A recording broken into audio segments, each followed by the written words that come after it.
Ça fait 5 fois que je recommence cette critique. Vous m'autorisez donc à fumer une clope. Par contre, vous ne fumez pas, car c'est très mauvais pour la santé, et si vous fumez, en plus de ça, vous deviendrez débile comme moi. Donc c'est pas fun. Hello et bienvenue dans cette toute nouvelle critique, où il sera question de Hunger Games, la balade du serpent et de l'oiseau chanteur. Qui est un très beau titre, mais également un titre très long, faut se l'avouer. Et alors, on va pas se mentir, de base, je suis pas le plus grand fan de la saga Hunger Games, puisque déjà j'ai lu aucun des bouquins, mais en plus de ça, j'aime moyennement le premier film, j'aime bien le deuxième film, j'aime très moyennement le troisième film, et j'ai beaucoup de sympathie pour le quatrième, même si sa fin en mode pub chicorée, ça n'allait pas. Voilà, faut le dire, ça n'allait pas. Mais en même temps, on va pas se mentir là-dessus également, je suis assez fan du cinéma de Francis Lawrence. Et qui c'est Francis Lawrence? Eh bien c'est tout simplement le gars qui s'est occupé de Hunger Games 2, 3 et 4. Et même si voilà, je l'ai dit, j'ai quelques réserves sur ces Hunger Games, bah je suis assez fan de Constantine avec Keanu Reeves. Je suis assez fan de Red Sparrow avec Jennifer Lawrence. Et je suis le seul sur cette planète Terre à être assez fan de La Petite Nemo, un film qu'il a réalisé dernièrement pour Netflix. Tout le monde a dit que c'était horrible, moi j'ai trouvé ça touchant. Voilà. Et dans le casting de ce nouveau Hunger Games, bah il y a plein de personnes que j'aime beaucoup. Je pense notamment à Rachel Zegler, que j'ai découvert dans West Side Story de Steven Spielberg, et elle est immense dedans, et le film est tout aussi immense qu'elle. Ne l'oubliez jamais. Il y a également Hunter Schafer, que j'ai découvert dans Euphoria, Euphoria qui est la meilleure série de tous les temps, et Hunter Schafer est impérial dedans. Je viens de voir que Hunger Games, c'était son premier rôle au cinéma, s'il vous plaît, filez-lui plus de rôles. Je veux voir Hunter Schafer partout, tout le temps. Et puis bon, il y a également Peter Dinklage, qu'on ne présente plus, Viola Davis, qu'on ne présente plus, c'est des acteurs impériaux, qu'on adore voir. Bref, le casting de ce film est en béton. Et du coup, j'étais paumé dans mes attentes, parce qu'il y avait des choses que j'attendais en termes de mise en scène, en termes de casting, mais l'histoire, bah je m'en cognais un peu, et surtout, je ne voyais pas trop l'utilité, en 2023, de faire un nouveau film Hunger Games. Puis j'ai appris que c'était inspiré d'un autre bouquin faisant partie de l'univers Hunger Games. Et donc je suis allé voir le film. Et alors avant de dire ce que j'en ai pensé, eh bien qu'est-ce qu'il nous raconte ce film illustre connu? Le jeune Coriolanus, son nom est compliqué, est le dernier espoir de sa lignée, la famille Snow, autrefois riche et fière, est aujourd'hui de tomber en disgrâce dans un Capitole d'après-guerre. À l'approche des 10e Hunger Games, il est assigné à contre-cœur à être le mentor de Lucy Gray Bird, une tribu originaire du District 12, le plus pauvre et le plus méprisé de Panem. Le charme de Lucy Gray ayant captivé le public, Snow y voit l'opportunité de changer son destin et va s'allier à elle pour faire pencher le sort en leur faveur. Luttant contre ses instincts, déchiré entre le bien et le mal, Snow se lance dans une course contre la montre pour survivre et découvrir s'il deviendra finalement un oiseau chanteur ou un serpent.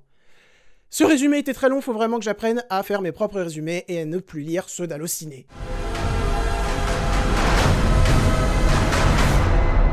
It's the things we love most that destroy us.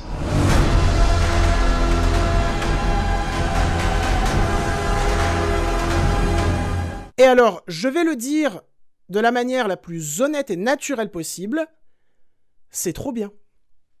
Mais vraiment, c'est trop bien, et je suis le premier surpris. Alors, tout d'abord, je vais me pencher sur la mise en scène, ensuite je vais me pencher sur l'histoire, le développement des personnages, puis les acteurs et actrices, et enfin, la musique du film. Comme j'ai dit plus haut, j'aime pas mal le travail de Francis Lawrence. Pas pour sa patte d'auteur, puisqu'il n'en a pas vraiment, mais pour son efficacité. Dans ce nouvel Hunger Games, que ce soit les scènes de dialogue ou les scènes d'action, il y a une vraie fluidité qui est agréable. On comprend tout ce qu'il se passe à l'écran. Et ça, pour un blockbuster de 2023, c'est rare. Donc merci Francis. Ouais, je t'appelle Francis maintenant. Qu'est-ce qu'il y a? Il y a notamment, je pense que c'est ma scène préférée du film, une scène dans une forêt vers la fin du film, où un personnage va totalement vriller et la réalisation va se poser. La scène va être très longue, mais pourquoi? Parce que elle va laisser le temps au réalisateur de poser des cadres qui vont laisser l'acteur évoluer, faire évoluer sa prestation en nous faisant découvrir de nouvelles émotions qu'on n'avait pas vues auparavant dans le film. C'est intéressant et c'est bien fait. Et quand il s'agit de filmer des scènes d'action, bah encore une fois, c'est très fluide, on comprend tout, mais en plus de ça, en termes d'effets spéciaux, c'est imperfect.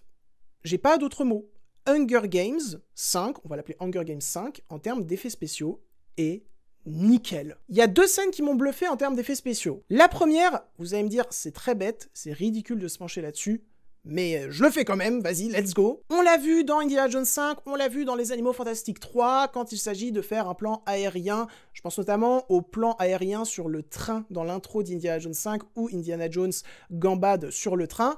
Et bah c'est pas Indiana Jones qui gambade sur le train, c'est pas Harrison Ford qui gambade sur le train, c'est une doublure numérique. Et ça se voit parce que soit c'est trop fluide, soit c'est pas assez fluide dans les mouvements du corps. C'est dégueulasse. J'adore Indiana Jones 5, mais vraiment ce plan, je peux pas. Et opter pour ce genre de plan, mon Gugus, eh bien c'est opter pour la facilité, et Hunger Games, ils font pas ça.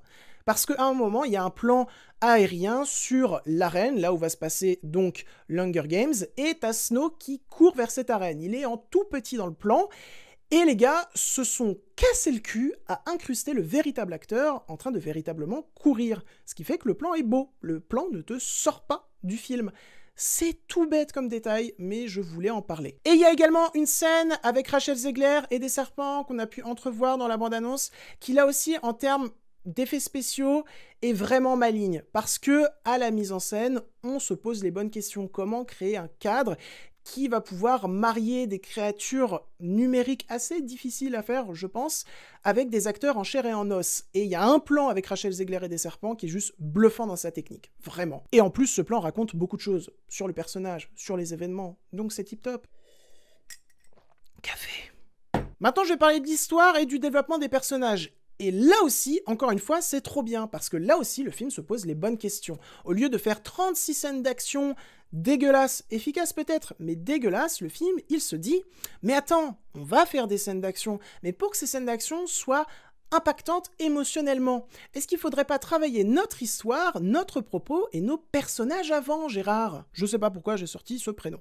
Je sais pas pourquoi. Et le film travaille son histoire est en béton, c'est-à-dire qu'il y a un souci de la cohérence qui est vraiment, vraiment très bienvenu. Et alors, ce qui est très intéressant également, et ça j'ai oublié de le dire lors du tournage de la critique, c'est que le film est super en termes de construction, puisque c'est une construction anti-blockbuster. Le film n'est pas du tout construit comme les blockbusters basiques, c'est-à-dire que le climax du film, les cocos, il est au milieu du film. Ensuite, va suivre 1 heure de temps calme, mais pas vraiment de temps calme en fait, puisque ça va développer la psychologie des personnages. Et personnellement, je trouve ce genre de construction vraiment bienvenu dans un blockbuster en 2023. Mais en plus de ça, les personnages de ce film m'ont vraiment passionné, parce que déjà ils sont très bien interprétés, mais ça on va y venir un petit peu après, mais en plus de ça, c'est des personnages qui sont constamment flous et constamment dans le flou. Ces personnages, que ce soit les gentils ou les méchants, ou plutôt les personnages présentés comme des gentils ou des méchants, vont faire des actions et vont en permanence se poser la question de « mais attends, ce que je viens de faire, est-ce que c'est cautionnable ?»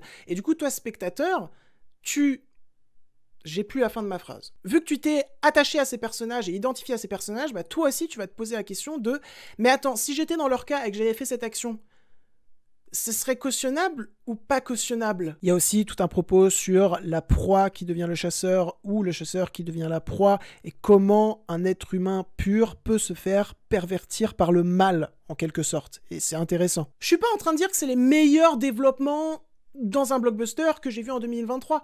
Non, ce que je suis en train de dire, c'est que ça fait du bien de voir des personnages qui sont pas unidimensionnels, qui se posent des questions, qui évoluent véritablement. Merci, parce qu'en fait, ce sont des personnages.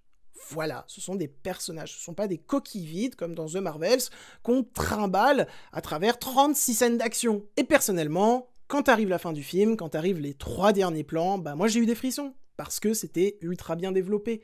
Voilà. Maintenant, pour ce qui est des acteurs et actrices, écoutez, Rachel Zegler est impériale et elle campe un rôle vraiment différent de ceux qu'elle a pu camper auparavant. Et en plus de ça, je suis trop content de voir qu'ils ont compris que Rachel Zegler, au-delà d'être une très bonne actrice, est également une très bonne chanteuse.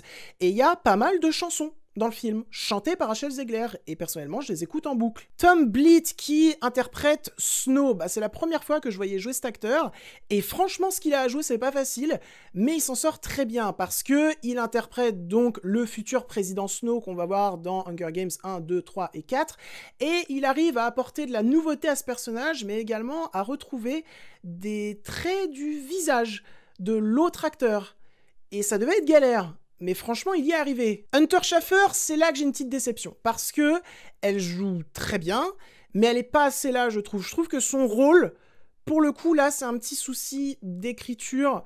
Son rôle ne sert pas à grand-chose. En fait, elle est là pour dire 3 phrases qui vont faire avancer le récit et le développement des persos.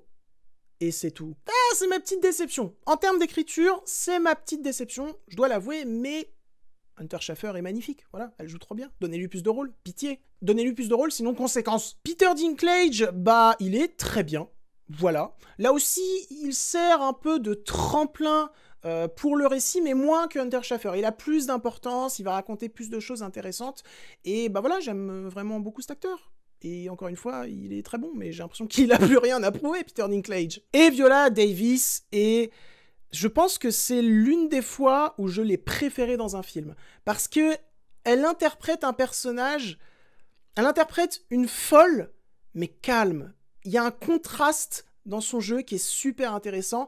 Et pour moi, bah, c'est véritablement elle l'antagoniste du film. Et enfin, pour ce qui est de la musique, bah, c'est mon bébou de toujours. C'est James Newton Howard qui l'a composé. C'est pour ça que j'ai mis le vinyle des Animaux Fantastiques 2. Parce que la musique des Animaux Fantastiques 2 est très bien.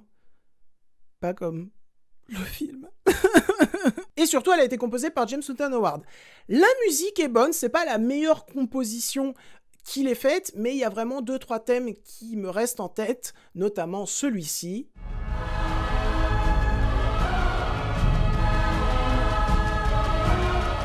Voilà, quand je l'ai entendu, ça m'a foutu des frissons tellement c'est beau, tellement c'est impactant. Et donc en résumé, on a un film qui est bien réalisé, qui est réalisé de manière fluide, qui est bien pensé en termes d'effets spéciaux, qui est également intéressant en termes d'histoire, puisqu'il y a une véritable cohérence, et ça je l'ai pas dit, mais le propos politique du film est très intéressant également. J'avais trop peur que ça soit... pour les collégiens. Et non, en fait, c'est pas trop pour les collégiens. C'est moins pour les collégiens que Hunger Games 1, 2, 3 et 4. Les personnages sont en béton, et en plus de ça, ils sont très bien interprétés. Et la musique est sympa. Bah écoutez, je suis sur le cul de dire ça, mais Hunger Games 5, c'est vraiment très bien. C'est pas le chef-d'œuvre de l'année, c'est pas le film qu'on va le plus retenir, mais c'est un bon film, c'est un bon blockbuster. Ça fait du bien. Voilà, ça fait du bien. Sur ce, j'espère que cette critique vous aura pu intéresser et divertir. Si c'est le cas, n'hésitez pas à la liker, commenter et partager sur vos réseaux sociaux. N'oubliez pas de vous abonner également. Je tiens un compte Instagram Sens Critique, Captain Watch et Letterboxd qui s'afficheront en description. N'hésitez pas à aller me suivre dessus car je suis très présent. Je vous remercie de fou pour le soutien concernant la vidéo Kingsman. Vraiment, Sawyer et moi, ça nous fait très plaisir. Merci. Et sur ce, je m'en vais côtoyer d'autres univers et je vous dis salut.